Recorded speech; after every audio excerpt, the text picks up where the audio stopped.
Ele jogou o próprio pai na rua como se fosse lixo. Mas o destino não esquece, e quando resolve cobrar, cobra caro. Esta não é apenas uma história de arrogância. Não é apenas sobre dinheiro. É sobre um filho que virou as costas para quem lhe deu tudo, até perceber, tarde demais, que a vida nunca deixa uma dívida sem pagamento. Hoje você vai conhecer a história de Ricardo. Um homem que acreditava que sucesso comprava tudo, inclusive dignidade. Mas ele estava errado. Antes de começar, me diz uma coisa. De qual cidade você está assistindo esse vídeo agora? Escreve aí nos comentários, porque eu quero saber até onde essa história está chegando. E se esse tipo de história faz você refletir sobre a vida, então se inscreve no canal porque todos os dias eu trago histórias reais que tocam a alma. Agora, vamos à história. Ricardo está em uma mansão luxuosa, aos 35 anos, vestindo terno italiano. Ele olha pela janela para um homem idoso sentado na calçada, tremendo de frio. É seu pai, seu José. Ricardo fecha a cortina com indiferença. A secretária entra na sala. Senhor Ricardo, aquele senhor continua ali fora. Já faz 3 dias, informa a secretária, preocupada. Não é problema meu. Chamem a polícia se ele não sair, responde Ricardo, frio. Mas, senhor, ele diz que é seu pai. Eu não tenho pai. Esse homem é um fracassado que nunca fez nada de útil na vida. Quero ele longe da minha propriedade, ordena Ricardo, com desdém. A secretária sai, constrangida. Ricardo volta para sua mesa, rodeado de contratos milionários, sem um pingo de remorso. Tudo começou 20 anos atrás, quando Ricardo decidiu que seu pai não era bom o suficiente para ele. Flashback. Ricardo tem 15 anos. Eles moram em uma casa simples nos subúrbios. Seu José trabalha como pedreiro, chega em casa sujo de cimento, exausto. Filho, trouxe pão quentinho, diz seu José, sorrindo, mesmo cansado. Ricardo mal olha para o pai. Ele está no computador antigo, estudando. Deixa aí, responde Ricardo, sem tirar os olhos da tela. Como foi a escola hoje? Conseguiu aquela bolsa de estudos? Pergunta José, tentando se aproximar. Consegui. E daí? Diz Ricardo, irritado. E daí? Filho, isso é maravilhoso. Você vai ser o primeiro da família a entrar numa faculdade. Comemora José, emocionado. É enquanto você fica se matando por migalhas, provoca Ricardo, com desdém. José engole seco, mas sorri. Eu me mato com prazer, filho. Para você ter o que eu nunca tive, responde José, com sinceridade. Ricardo revira os olhos. Na escola, Ricardo é humilhado pelos colegas ricos. Ricardo, seu pai é aquele pedreiro que está reformando o ginásio? Pergunta um colega, rindo. Que nojo! Deve cheirar a cimento, zomba outro. Ricardo sente o rosto queimar de vergonha. Ele aperta os punhos, em silêncio. À noite, em casa, Ricardo explode. Eu não aguento mais. Todo mundo na escola ri de mim por sua causa. Grita Ricardo para o pai. Filho, o que eu fiz de errado? Pergunta José, confuso. Você existe. Essa é a questão. Você é um fracassado, um pedreiro sem futuro, sem ambição. Ataca Ricardo, cruel. José para, como se tivesse levado um soco. Ricardo, eu trabalho honestamente. Eu sustento essa casa. Eu pago seus estudos, defende-se José, com voz trêmula. Eu não pedi para você me ter. Eu não pedi para nascer nessa miséria. Interrompe Ricardo. José se senta, arrasado. Lágrimas escorrem pelo seu rosto sujo de cimento. Ricardo se forma em administração com honras. Consegue um estágio em uma grande empresa. Ele corta quase todo o contato com o pai. José liga para o filho, ansioso. Filho, soube que você passou no estágio. Estou tão orgulhoso. Quando você vem jantar aqui em casa para comemorar? Pergunta José, empolgado. Não tenho tempo, responde Ricardo, seco. Mas filho, Faz meses que não te vejo. Eu disse que não tenho tempo. Você não entende isso? Interrompe Ricardo, irritado. Tá bom, filho. Mas, você precisa de alguma coisa? Dinheiro, comida? Oferece José, preocupado. Preciso que você pare de me ligar no trabalho. Me faz passar vergonha, diz Ricardo, antes de desligar. Do outro lado, José fica olhando para o telefone, destruído. Os anos passam. Ricardo sobe na empresa rapidamente. Ele se torna gerente, depois diretor. Aos 28 anos, ele abre sua própria empresa de construção civil. Ironicamente, o mesmo ramo do pai, mas no lado dos ricos. Ricardo casa com Amanda, filha de um empresário influente. A vida dele é luxo puro, carros importados, viagens internacionais, festas em coberturas. Seu José, agora com 60 anos, continua trabalhando como pedreiro. Sozinho. Ele nunca recebeu um convite para o casamento do filho. Um dia, José aparece na empresa de Ricardo. Senhor, tem um pedreiro aqui querendo falar com o senhor, informa a recepcionista, constrangida. Ricardo olha pela janela de vidro do escritório. É o pai, vestido com roupas de trabalho, sujo, deslocado naquele ambiente empresarial. Manda ele ir embora. E avisa a segurança. Esse homem não entra mais aqui, ordena Ricardo. Mas, senhor, ele diz que é seu pai. Justamente por isso. Manda sair, reforça Ricardo, sem emoção. José é escoltado para fora da empresa. Ele não resiste, apenas vai, cabisbaixo, humilhado na frente de dezenas de funcionários. 5 anos depois, José, agora com 65 anos, adoece. Ele descobre que tem problemas no coração, consequência de uma vida inteira de trabalho pesado. José decide fazer uma última tentativa de se reconectar com o filho. Ele junta suas economias e compra um terno simples. Vai até a mansão de Ricardo. Ricardo está dando uma festa luxuosa para investidores. Carros caros estacionados na frente, garçom servindo champanhe, música ao vivo. José chega de táxi, acanhado. Ele toca a campainha. Um segurança atende. O senhor foi convidado? Pergunta o segurança. Eu sou o pai do Ricardo.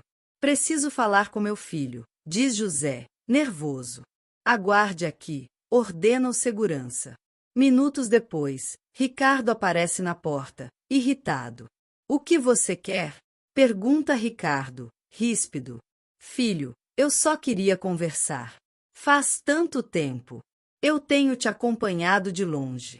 Vi suas conquistas. Estou tão orgulhoso, começa José, emocionado.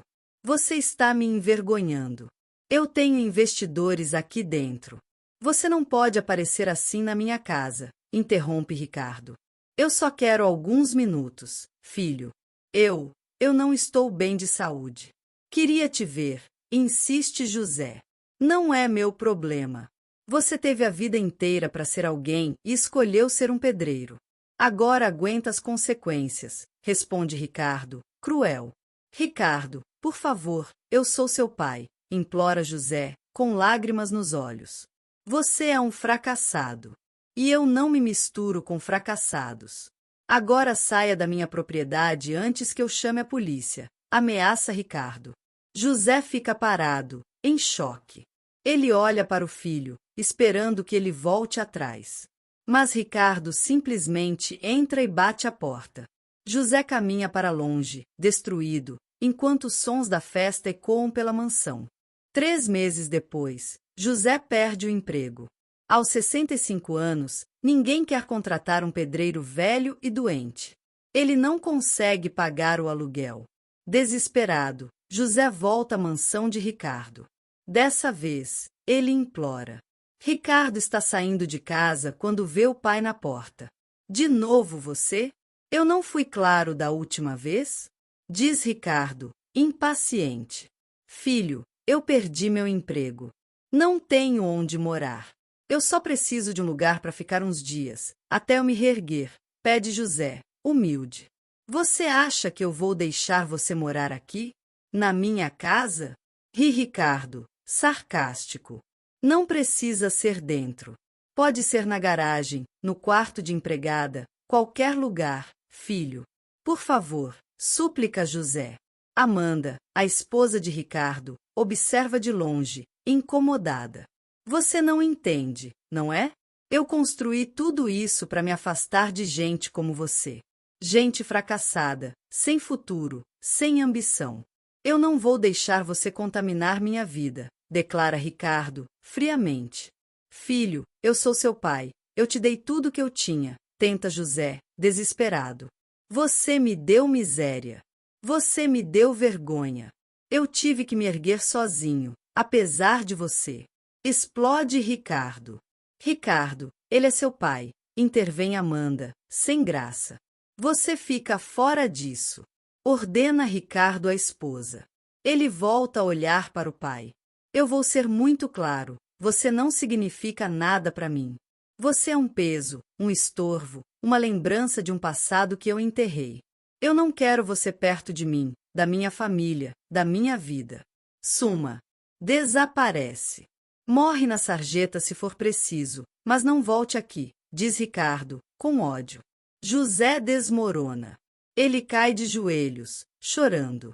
Pelo amor de Deus, filho, eu não tenho ninguém, eu não tenho para onde ir. Chora José.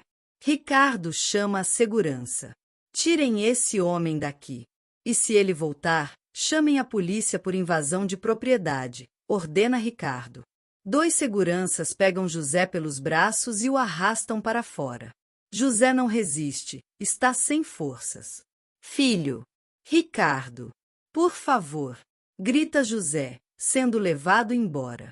Ricardo entra na mansão e fecha a porta, sem olhar para trás. José passa a viver nas ruas.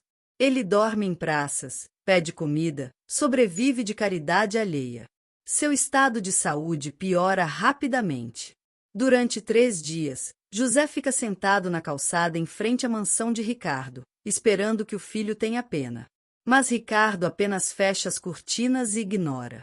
No 3º dia, uma assistente social encontra José desmaiado. Ele é levado para um hospital público. Enquanto isso, a vida de Ricardo segue.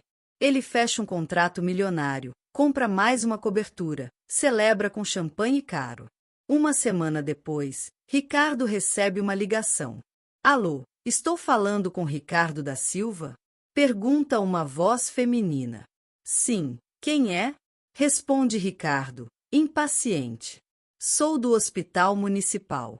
Estamos com um paciente aqui, José da Silva. Ele colocou seu nome como contato de emergência. O senhor poderia vir aqui? É urgente, informa a atendente. Eu não conheço nenhum José, mente Ricardo. Senhor, segundo os documentos, ele é seu pai. Eu já disse que não conheço. Não me liguem mais, diz Ricardo, antes de desligar. 3 dias depois, outra ligação. Ricardo não atende. Mais ligações. Ele bloqueia o número. Então, numa manhã, a polícia aparece na mansão de Ricardo. Ricardo da Silva? Pergunta o policial. Sim, o que houve? Responde Ricardo, surpreso. Senhor, seu pai, José da Silva, faleceu ontem no hospital municipal. Como único parente próximo, o senhor precisa providenciar o sepultamento, informa o policial. Ricardo fica em silêncio por alguns segundos. Então, simplesmente diz: façam o enterro o mais barato possível. Mandem a conta para mim, diz Ricardo, sem emoção. O policial fica chocado. Senhor, é seu pai. O senhor não quer ao menos ir ao velório? Pergunta o policial, incrédulo. Não. Próximo assunto? Responde Ricardo, frio. O policial vai embora, balançando a cabeça em desaprovação. 2 meses após a morte do pai, a vida de Ricardo começa a desmoronar. Primeiro, sua empresa é investigada por fraude fiscal, documentos falsos, suborno de fiscais, sonegação. Ricardo tinha construído seu império sobre mentiras. A notícia vaza para a imprensa. Em dias, clientes cancelam contratos. Investidores retiram dinheiro. Parceiros se afastam. Ricardo, desesperado, tenta salvar a empresa. Ele usa suas economias pessoais, vende propriedades, pede empréstimos. Mas a investigação avança. Ricardo é indiciado. Seu nome vira sinônimo de corrupção. Amanda, sua esposa, pede o divórcio. Eu não vou afundar com você, declara Amanda, fria. Como você pode me abandonar agora? Eu te dei tudo. Grita Ricardo. E eu não preciso mais de você. Simples assim, responde Amanda, antes de ir embora com metade dos bens restantes. Ricardo é condenado. Sua empresa é fechada. Seus bens são confiscados para pagar as dívidas e multas. Em questão de 6 meses, Ricardo perde tudo: a empresa, a mansão, os carros, o casamento, os amigos, o status. Ele é despejado. Sem dinheiro, sem opções, Ricardo se vê exatamente onde colocou o pai, na rua. Ricardo está sentado na mesma calçada onde seu pai ficou, em frente ao que era sua mansão. Agora, outra família mora lá. Ele está sujo, com roupas rasgadas, sem ter comido há dias. Pessoas passam por ele sem olhar, com nojo, com medo. Ricardo lembra da última vez que viu o pai, nos mesmos extracondições, no mesmo lugar. Ele lembra das palavras que disse: morre na sarjeta se for preciso. Ricardo começa a chorar.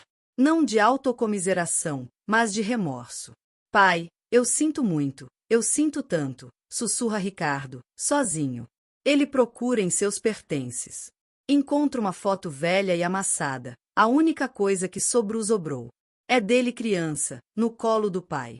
José sorri, orgulhoso. Ricardo abraça a foto e desaba. Naquela noite, fria e chuvosa, Ricardo adoece. Ele tem febre alta, delira na calçada. Ninguém para ajudar. Uma ambulância passa. Eles veem Ricardo, mas hesitam. Deve ser só mais um mendigo, comenta um dos paramédicos. Mas o outro reconhece o rosto. Espera, esse é o Ricardo da Silva. Aquele empresário que foi preso, diz o paramédico. E daí? Responde o outro. E daí nada. É um ser humano. Vamos levá-lo, decide o primeiro. Ricardo é levado ao hospital. O mesmo hospital onde seu pai morreu. Ele sobrevive, mas mal. Os médicos descobrem que ele tem o mesmo problema no coração que o pai tinha, genético. Ricardo precisa de cirurgia cara. Mas ele não tem dinheiro, não tem plano de saúde, não tem ninguém. Os papéis se inverteram completamente. Ricardo está exatamente na posição do pai, doente, sozinho, sem recursos, sem dignidade. Um assistente social se aproxima do leito. Ricardo, conseguimos localizar algum parente? Pergunta a assistente. Não, eu não tenho ninguém, eu afastei todo mundo, principalmente quem mais me amava, responde Ricardo, com lágrimas nos olhos. O assistente social encontra nos pertences de Ricardo o endereço antigo do pai. Ele vai até lá, procurando parentes. No local, ele encontra um baú com pertences de José. Dentro, cartas. Dezenas de cartas que José escreveu para o filho, mas nunca enviou. As cartas são levadas a Ricardo. Ele as lê, uma por uma, enquanto lágrimas escorrem sem parar. Meu filho está na faculdade hoje. Trabalhei 3 turnos para pagar a mensalidade. Meus joelhos doem, mas ver ele estudando vale cada dor. Ricardo se formou. Ele não me convidou para a formatura, mas eu fui mesmo assim. Fiquei escondido no fundo. Chorei de orgulho quando chamaram o nome dele. Meu filho se casou. Eu soube pelo jornal. Ele está tão bonito. Sua mãe, que Deus a tenha, estaria tão feliz. Eu queria estar lá. Mas eu entendo. Ele se envergonha de mim. E tudo bem. Ele merece ser feliz. Estou doente. Meu coração está fraco. O médico disse que preciso de cirurgia, mas não tenho dinheiro. Não vou pedir ajuda pro Ricardo. Ele já deixou claro que não me quer na vida dele. Eu só queria abraçar meu filho uma última vez. Mas já é tarde demais. Ricardo termina de ler, destruído.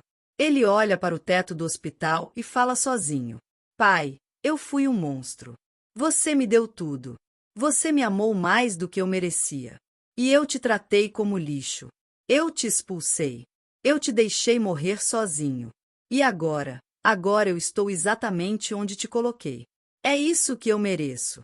É a resposta que o destino me deu. Ricardo não faz a cirurgia.